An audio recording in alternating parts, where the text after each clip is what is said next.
Bonjour à tous, vous écoutez l'émission Compte à rebours présentée par Thérèse Pan pour Radio Taïwan International.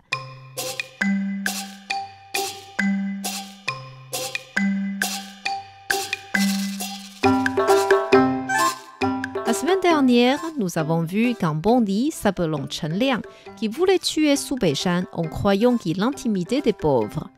Qigong avait prouvé l'innocence de Su Beishan pour éviter la tragédie et s'était arrangé à sa manière pour que les deux vrais coupables soient punis par Chen Liang.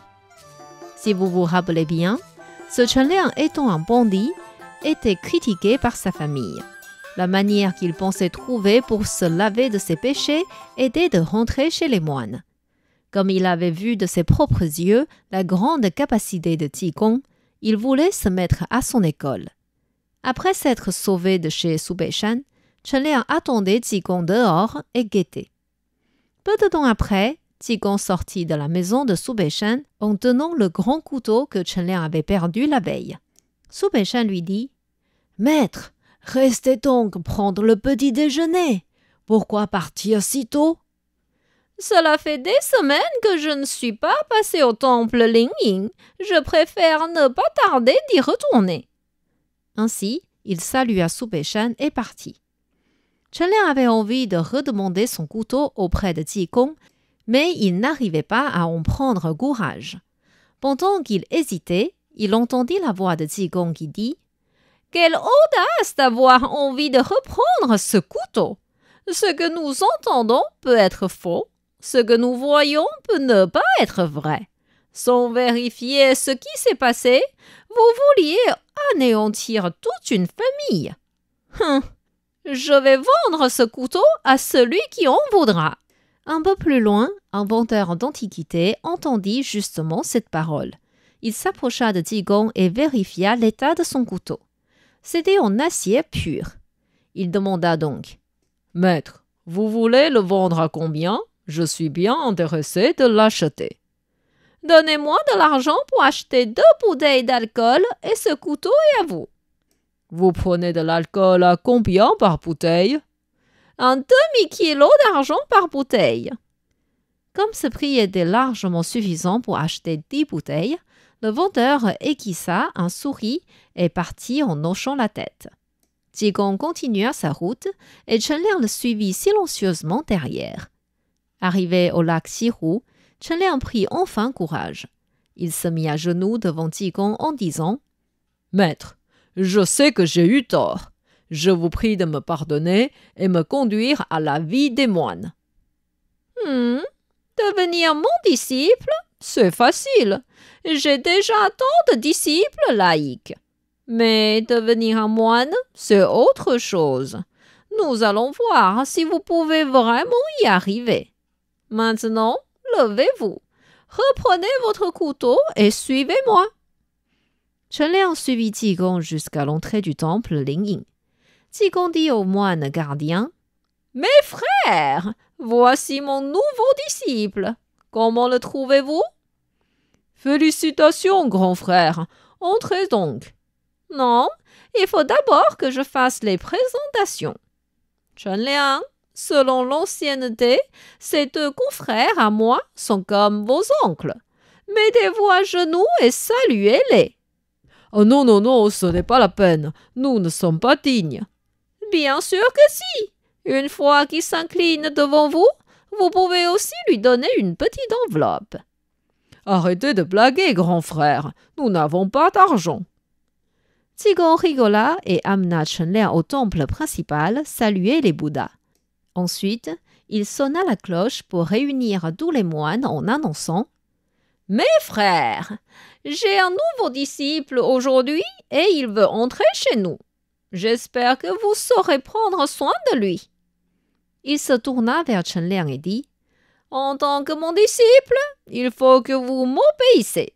Si je veux boire, vous me cherchez de l'alcool.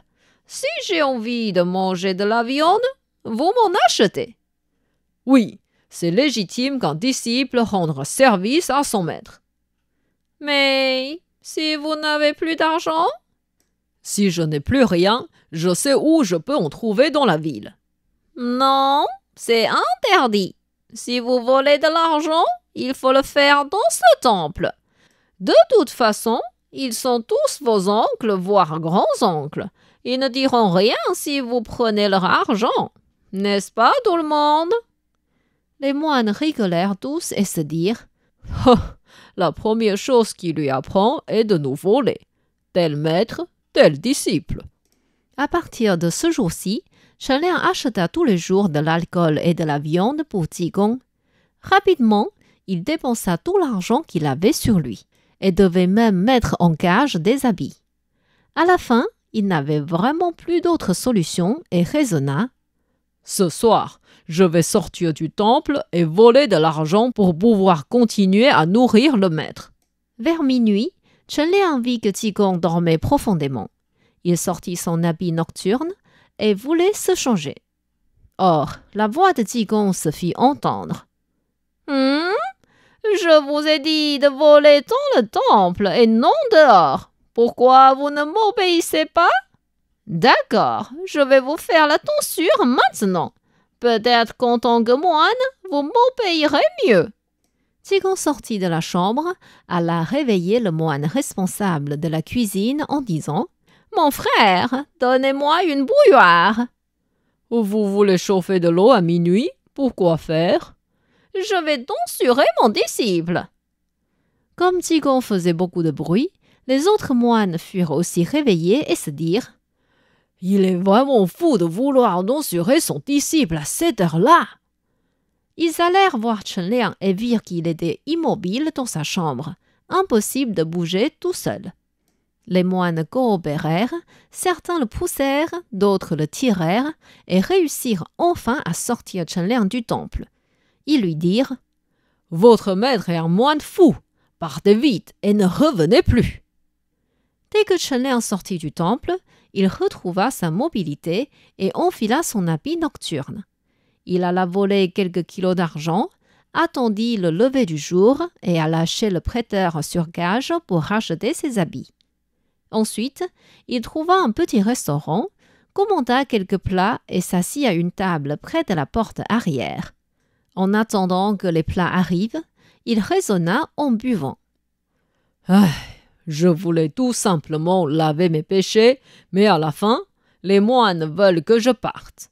Maître Qigong est toujours prévoyant. Pourquoi ne m'a-t-il pas tonsuré plus tôt? Est-ce donc que je ne devais pas rentrer chez les moines? » Pendant qu'il réfléchissait, il entendit quelqu'un dire « Si un homme décide de faire le bien, qu'il soit moine ou laïque, il trouvera des moyens adéquats. Tiens, ce resto a l'air super. Je vais me faire un peu de bien ici. » Chen Liang leva ses yeux et vit Qigong en train d'entrer au magasin. Choqué et honteux de revoir son maître, il s'enfuit immédiatement par la porte arrière. Qigong s'assit à la même table et but l'alcool que Chen Liang avait commandé. Le serveur servit les plats commandés en se disant « C'est bizarre, c'était un jeune homme qui a passé la commande, et maintenant c'est un moine pourrieux qui mange. » Qigong se servit sans gêne dans les plats. Après s'être rassasié, il se leva et voulait partir. Le serveur l'empêcha. « Attendez, vous n'avez pas encore payé. »« Ben, je n'ai rien commandé. Pourquoi me demandez-vous de payer? »« Vous avez mangé et bu. Bien sûr qu'il faut payer. »« Bon, d'accord. Vous notez sur le compte. Je vous payerai la prochaine fois. »« Quel compte? Nous n'avons pas cela. »« Ah, c'est pourtant facile. Je vais vous apprendre. Vous achetez d'abord un carnet, vous écrivez la date, la somme et le nom du client dessus et vous aurez des comptes. » « Arrêtez de dire n'importe quoi. Nous savons ce que c'est des comptes. Je voulais dire que nous ne vous connaissons pas, nous n'avons pas votre compte chez nous. »« Vous ne savez pas qui je suis, mais pourtant, tout le monde me connaît. »« Si je vous connais et ose dire que je ne vous connais pas, je serais un idiot. »« À mon avis, vous en êtes vraiment un. À votre âge, vous devrez savoir que je suis un moine. »« C'est absurde. Je sais que vous êtes un moine, mais je ne sais pas de quel temple vous êtes, ni comment vous vous appelez. » Le patron du restaurant entendit leur querelle et vint dire à Qigong: « Moine, si vous refusez de payer, je vais appeler les gendarmes. » À ce moment-là, 2 personnes vêtues d'habits de servants, mais de haute qualité, entrèrent dans le restaurant en courant. Ils dirent essoufflés: « dites combien il vous doit. Nous allons régler la note pour lui. Maître Qigong, s'il vous plaît, notre maître souhaite vous voir. Suivez-nous. » D'où venaient donc ces 2 servants? Pour quelle urgence leur maître voulait chercher Qigong? Pour en savoir plus, je vous invite à revenir la semaine prochaine dans l'émission Contes à rebours.